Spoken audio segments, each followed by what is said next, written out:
এখানে আপনার আমার জন্য সাকিব আর আমি একসাথে আসছি, একটা বড় পিরিয়ড সে বেঙ্গল এবার শাকিব খানের তাণ্ডব সিনেমায় যুক্ত হলেন জিৎ।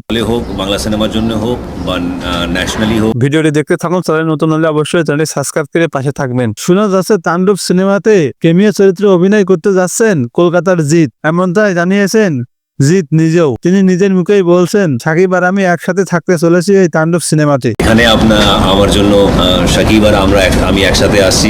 এই খবর পেয়ে তোমাদের কাছে কেমন লাগছে তা অবশ্যই কমেন্ট করে জানাই দিও, এবং সাকিব খানের ভক্ত হলে অবশ্যই চ্যানেলটি সাবস্ক্রাইব করে পাশে থাকবেন। রায়হান রাফি একটা ব্র্যান্ড, তা আমরা সবাই জানি। এর আগেও রায়হান রাফি অনেক প্রমাণ দিয়েছেন আমাদের মাঝে। সাকিবকে আমার বেশ ভালো লাগে এবং তার সাথে মাঝে মাঝে দু একবার ফোনেও কথা হয়। তুফান নিয়ে রায়হান রাফি হাজির হয়েছে, সেখানে রায়হান রাফি পুরো দুর্দান্ত ভাবে এগিয়ে গেছেন এই তুফান সিনেমাটি নিয়ে। এবার তার ব্যতিক্রম হচ্ছে না। শোনা যাচ্ছে তুফান সিনেমার থেকেও 3 গুণ বাজেট নিয়ে আসছে রায়হান রাফির তাণ্ডব সিনেমা, যেখানে অভিনয় করছেন শাকিব খান। এবং তাণ্ডব সিনেমাটি হতে যাচ্ছে অ্যাকশন ধর্মী একটি সিনেমা। এই সিনেমাতে জিৎকেও নেওয়া হয়েছে একটি কেমিও চরিত্রে। তো বোঝাই যাচ্ছে একটি বড় কিছু হতে চলেছে সামনে ঈদুল আজহায়। তো ভিউয়ার্স, তোমরা কে কে অপেক্ষা করছো এই তাণ্ডব সিনেমার জন্য, তো অবশ্যই কমেন্ট করে জানাই দাও। শাকিব খানের এই দুর্দান্ত লুক এবং জিতের এই ডায়লগ, জিতের এই কথাগুলো তোমাদের কেমন লাগছে তা অবশ্যই কমেন্ট করে জানাই দাও। এবং জিৎ আর শাকিব যদি একসাথে সিনেমা দাঁড়ায়, তাহলে ইন্ডিয়া পুরো বাংলা ইন্ডাস্ট্রি ঘুরে দাঁড়াতে পারে। তোমাদের কাছে কি মনে হয় তা অবশ্যই কমেন্ট করে জানাই দিও। এবং এই চ্যানেল নতুন হলে অবশ্যই চ্যানেলটি সাবস্ক্রাইব করে পাশে থাকবেন। নিত্য নতুন খবর পেতে অবশ্যই